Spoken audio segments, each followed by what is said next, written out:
Ma'am, जी ma'am वो जी। Sir ने आगे वो कब के करा दिया, एक ही क्लास में करा दिया।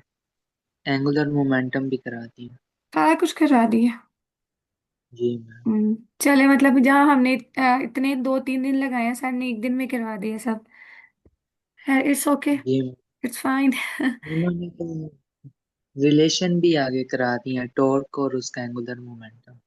अच्छा, तो बेसिकली आज हमने अपने इस लेक्चर में उसी को अंडरस्टैंड करना था, उसी को पढ़ना था। तो चलिए बताएं फिर सर ने क्या बताया आपको। Any idea? मैम सबसे जी मैम। हम्म। मैम हमने एंगुलर मोमेंटम डेरिवेशन देखी थी, रिलेशन देखे थे। तो हम्म। एंगुलर मोमेंटम का फॉर्मूला अप्लाई किया, तो उसकी हम्म। डेरिवेशन की।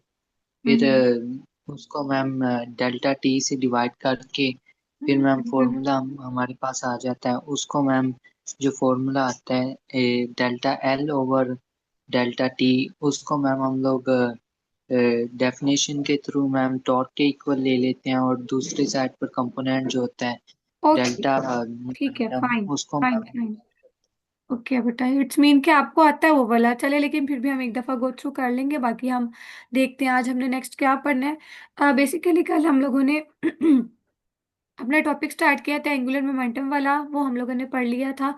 और कल मैंने आपको ये भी बताया था कि और हमेशा जो जब भी आप एंगुलर मोशन के बारे में पढ़ते हैं, लाइक रोटेशनल मोशन के बारे में पढ़ते हैं, सर्कुलर मोशन के बारे में पढ़ते हैं, तो हमेशा हमें क्या करते हैं या हमें क्या करना चाहिए फॉर बेटर अंडरस्टैंडिंग, कि हमें उसको लीनियर मोशन के साथ यानी कि ट्रांसलेशनल मोशन के साथ ज़रूर उसको अटैच करना चाहिए, मतलब उससे ज़रूर रिलेट करना चाहिए। और आपको पता है अभी तक हमने जितने फॉर्मूलाज पढ़े हैं, लाइक एंगुलर वेलोसिटी पढ़ी, एंगुलर एक्सेलरेशन पढ़ा, या एंगुलर डिस्प्लेसमेंट पढ़ा, इसी तरह हम लोगों ने मोमेंट ऑफ इनर्शिया पढ़ा, अब एंगुलर मोमेंटम भी देखा। तो हमेशा हमारे फॉर्मूलाज में कोई ना कोई एक जो क्वांटिटी होती है वो हमेशा लीनियर मोशन में से ज़रूर ऐड ऑन होती है। तभी हमारा वो जो फॉर्मूला है वो बिल्कुल कंप्लीट होता है। यानी कि हमेशा कोई ना कोई रिलेशन ऐसा जरूर रहा है हमारे एंगुलर मोशन का हमारे लीनियर मोशन के साथ, जिसके कॉम्बिनेशन से हमारे पास प्रॉपर एक फॉर्मूला आता है। ठीक है।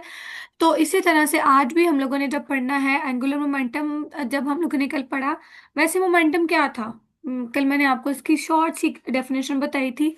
तो मोमेंटम की बिल्कुल प्रिसाइज फॉर इजी अंडरस्टैंडिंग क्या थी इसकी डेफिनेशन?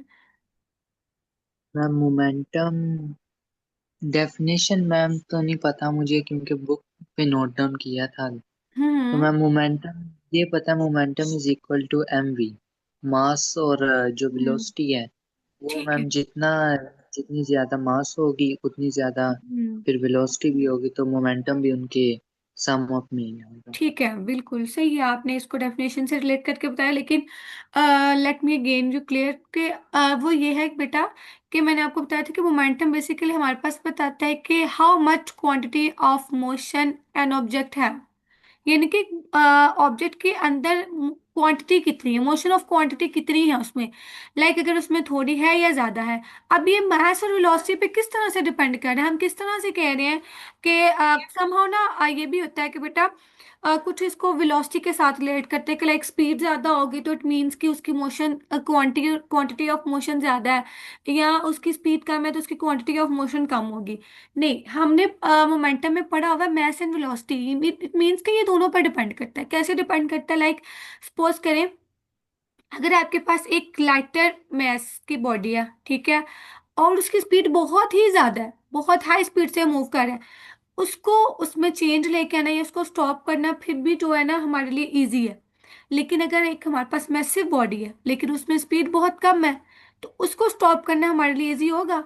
लाइक एक सपोज करें आपके पास एक टॉय कार है, या एक प्लास्टिक की है, या बिल्कुल एक टॉय है, और उसमें ऑब्वियसली स्पीड काफी ज्यादा है।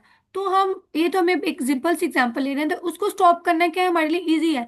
लेकिन अगर आपके पास ट्रक है और ट्रक की स्पीड बिल्कुल ही स्लो है, बिल्कुल मिनिमम से 10 मीटर पर सेकेंड है या 5 मीटर पर सेकेंड है, तो आप मुझे बताएं कि क्या आप उस ट्रक को स्टॉप कर पाएंगे, चाहे उसकी स्पीड बिल्कुल ही स्लो क्यों है।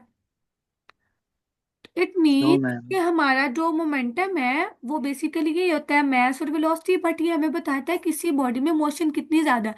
अब देखें, उसमें वेलोसिटी के लिहाज से अगर हम देखें तो मूवमेंट बहुत कम है, लेकिन मैस को देखें तो उसके लिहाज से अगर हम मोशन को देखें तो फिर हमारे पास ये इसको स्टॉप करना जो है ना, for a single person it is कह लें कि impossible for a single person to stop a truck that is moving with a slow speed या विद स्मॉलर वेलोसिटी। ठीक है, तो इस तरह से उसके लिए फिर होगा मतलब थोड़ा डिफिकल्ट होगा या समहाउ इम्पॉसिबल होगा ना फॉर अ सिंगल पर्सन। तो इस तरह से हम लोग कहते हैं कि हमेशा हमारे पास मोशन ऑफ क्वांटिटी या quantity of a motion for a body doesn't means कि उसकी वेलोसिटी कितनी ज्यादा है या कितनी कम है। It always come with the mass, it always come with the velocity. ठीक है, दोनों के कम्बिनेशन से हम एक्चुअल में मोशन ऑफ अ बॉडी बताते हैं या क्वांटिटी ऑफ अ मोशन बता रहे होते हैं। क्लियर हो गया? Now move to the now come to the obvious point जो हम लोगों ने आज डिस्कस करना है। कल हम लोगों ने पढ़ा था for a math point like आपके पास एक बिल्कुल स्मॉल एक लाइक का एक पॉइंट की तरह का आपके पास एक मैस है और वो किसी एक सर्कल में मूव कर रहा है। तो उसके लिए हम लोगों ने कहा था कि आर क्रॉस पी करेंगे, फिर R P sine of theta and unit vector. और लास्ट में हम लोगों ने देखा था कि L is equal to M R square और ओमेगा आ गया था, और आई क्योंकि I is equal to M R square यानी कि ये हमारे पास इनर्शिया था, मोमेंट ऑफ इनर्शिया। तो इस वजह से हम लोगों ने यहाँ पे आई डिनोट कर दिया था आज। लेकिन मुझे याद पड़ता है कि हम लोगों ने रिजिड बॉडी के लिए भी कल समहाउ डिस्कस कर लिया था कि फॉर अ रिजिड बॉडी यानी कि एक आपके पास एक रिजिड बॉडी है जिसमें क्या है आपके पास कि उसका जो मैस है वो अनइक्वल है। ठीक है, और ऑब्वियसली एक पॉइंट से किसी दूसरी मैस के पॉइंट तक जो आपका रेडियस होगा वो भी डिफरेंशिएट होगा, डिफरेंस होगा उनमें भी। तो उस लिहाज से उन्होंने कहा था कि अगर वो एक एंगुलर स्पीड के साथ मूव कर रही है एक बॉडी एक इरेगुलर शेप में या रिजिड बॉडी है, उसका इस तरह से मैस है, इस तरह से उसका रेडियस और उसकी एंगुलर वेलोसिटी दिस है, तो आप क्या कहेंगे 1 2 3 के लिहाज से लेंगे up to so on, and आप क्या करेंगे एट देन फाइनलाइज उसकी जो है वेलोसिटी फाइंड कर लेंगे। ये हम लोगों ने कल सारा डिस्कस कर लिया था। ठीक हो गया? आज का जो हमारा टॉपिक आ जाता था that was the relationship between the torque and the angular momentum. ठीक है, टॉर्क एंड एंगुलर मोमेंटम में किस तरह से देखें, जिस तरह से हमारी जो हमारा टॉर्क होता है ना, ये हमारा turning effect of force, turning effect of force हमारा टॉर्क होता है। ठीक है, किसी भी बॉडी का जो टर्निंग इफेक्ट होता है बेसिकली हम उसको टॉर्क कह रहे होते हैं। ठीक हो गया? और सेकंड चीज जो हमारा टॉर्क होता है वो हमारी लीनियर मोशन है, जिस तरह हमारी एंगुलर मोशन में टॉर्क आ गया और हमारी लीनियर मोशन में फोर्स आ गई, ये बिल्कुल एक दूसरे के एग्जैक्ट है। यानी कि लीनियर मोशन में जिस तरह हम फोर्स की बात करते हैं ना कि किसी भी बॉडी के ऊपर हमने फोर्स अप्लाई किया है, एंगुलर मोशन में हम या सर्कुलर मोशन में या रोटेशनल मोशन में हम टॉर्क की बात करते हैं।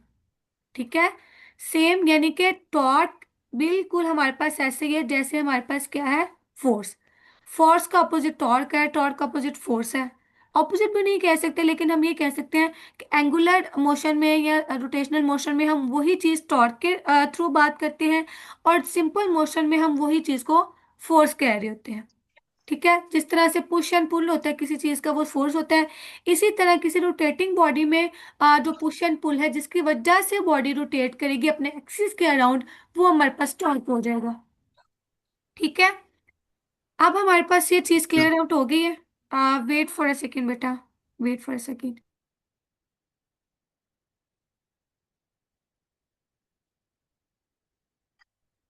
ओके, इसी तरह हम लोगों ने एंगुलर मोमेंटम की बात करते हैं। तो सिंपल जो हमारा लीनियर मोमेंटम होता है वो उसमें हम लोगों ने कहा था कि पी इज इक्वल टू क्या होता है एम वी। ठीक है, इसी तरह हमारे पास एंगुलर मोमेंटम भी वही होगा यानी कि एक सर्कुलर जो पाथ होगा उसमें जो हमारी बॉडी मूव करेगी with its mass and with its velocity, angular velocity, वो हमारे पास एंगुलर मोमेंटम, वो कल हम लोगों ने पढ़ लिया था। L is equal to R cross P है। आर मैंने आपको बताया था हमारे पास पोजीशन वेक्टर है, और पोजीशन वेक्टर वही है जो हमारा सेंटर पॉइंट से किसी बाउंड्री पॉइंट तक जो हमारा रेडियस आर है, और उसके थ्रू जो हमारा एक वेक्टर बन रहा है उसको हम पोजीशन वेक्टर कहते हैं, और वो बेसिकली हमारा आर है। पी हमारे पास क्या है, वही लीनियर मोमेंटम आ जाता है। अब बोथ साइड पे वही हम क्या करेंगे, इसको डेल्टा टी से डिवाइड ऑन करते जाएंगे, बिकॉज आपने स्कूल में भी इसको अपने कॉलेज में भी इसको लर्न आउट कर लिया है। तो हम फिर इसको थोड़ा इस तरह से रीड आउट करते जाएंगे, देखते जाएंगे इसको। डेल्टा आप देखें हमारे पास डेल्टा, देखें एक और चीज मैं आपको बताऊं कि हमारे पास R position vector and P हमारे पास जो होता है, मैंने आपको बताया था कि कोई भी हमारे पास सर्कुलर मोशन होती है उसका रेडियस हमेशा कांस्टेंट रहता है। तो उसमें हमारे पास चेंज नहीं आएगा, चेंज हमारे पास किस में आएगा, यहाँ पे पी में आएगा। क्यों? क्योंकि हमारे पास बॉडी का मोमेंट जो है ना, मोमेंटम वो चेंज